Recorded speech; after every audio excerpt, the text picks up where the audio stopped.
Are you open to holding an election in your country? Yes, of course. We need to work in the parliament because during the war you can't have elections, but we can do security. So you say we're during the war you can't have elections. So let me just say 3.5 years from now. So you mean if we happen to be in a war with somebody, no more elections? Oh, that's good. I wonder what the fake You like this idea? Yeah. That was President Trump pointing out to President Zelensky in his special and unique way that suspending elections due to war is not exactly the most pristine example of democracy. After all, under Zelensky's standard for democracy, what would stop any leader from merely maintaining a low-temperature hostility forever just to maintain power?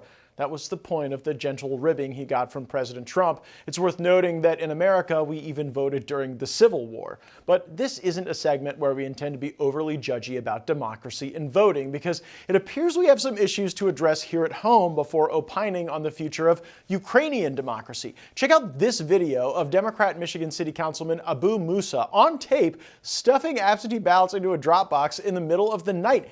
It was the second video of Musa stuffing ballot boxes to surface in less than a week. This video is from August 1st, just days before he won the city's primary election. I guess this is what democracy looks like. President Trump made his own views about mail-in voting very clear today. We're going to end mail-in voting. It's a fraud. If you have mail-in vote, even Jimmy Carter with this commission, they set it up. He said the one thing about mail-in voting, you will never have an honest election if you have mail-in. And it's time that the Republicans get tough and stop it, because the Democrats want it. It's the only way they can get elected.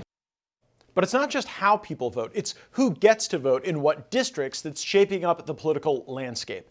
In Texas, Republicans drew maps that yielded more Republican seats. Democrats then fled the state to deprive the legislative body of a quorum to conduct business. They have not returned.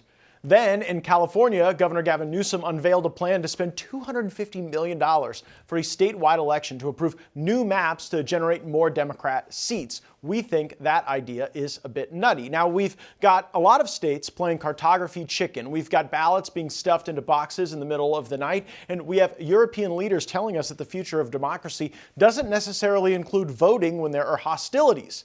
Democracy seems to be having a bad day. Joining us now is the former director of data and strategy for the Trump 2016 campaign and executive director of Look Ahead America, Matt Braynard. So, Matt, break down this redistricting arms race for us. What are the choices states are facing?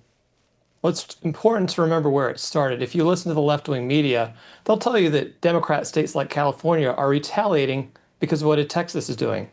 But the truth is that this started last cycle in New York.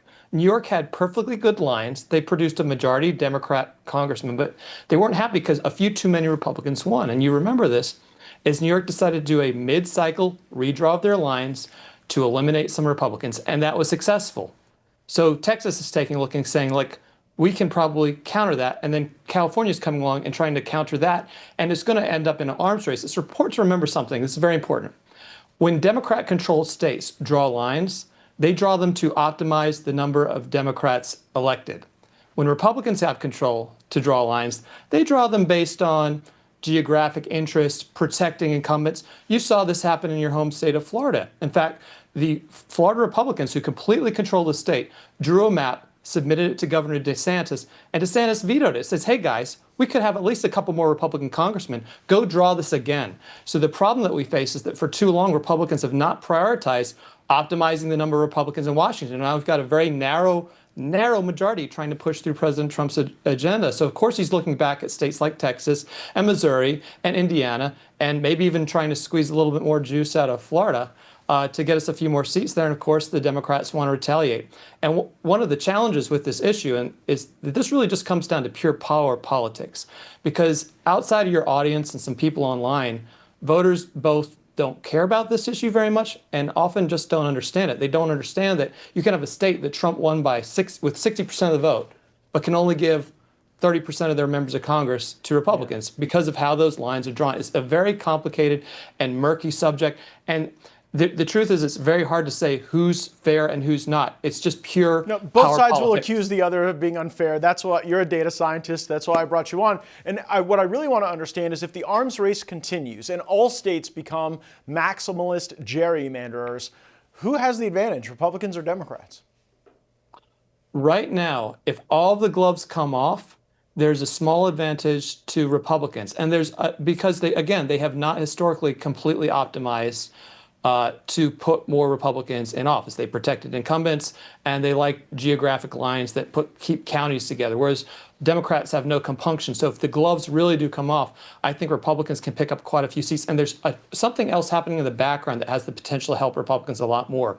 The Supreme Court is potentially going to knock out the VRA requirement that says if you have a black population in a state, they have to be able to elect a member of their own race.